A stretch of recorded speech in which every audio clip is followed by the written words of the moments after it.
অগ্নিযোদ্ধাদের একটাই পণ, নিরাপদ রাখব সম্পদ ও জীবন। এই প্রতিপাদ্যকে সামনে রেখে সারা দেশের মতো চট্টগ্রামের আনোয়ারা উপজেলায়ও ফায়ার সার্ভিস ও সিভিল ডিফেন্স সপ্তাহ 2026-এর উদ্বোধন হয়েছে। এই উপলক্ষে বুধবার সকালে আনোয়ারা ফায়ার সার্ভিস ও সিভিল ডিফেন্স স্টেশনের আয়োজনে এক শোভাযাত্রা অনুষ্ঠিত হয়।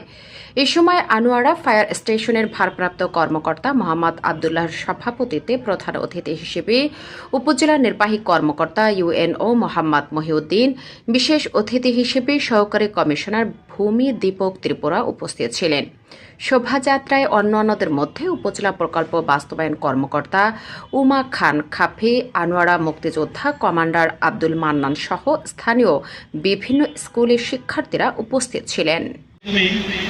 আমরা এই যন্ত্রগুলি ব্যবহার করে থাকি, বাস্তব এই জিনিসগুলি আজকে আপনাদের কাছে প্রদর্শন।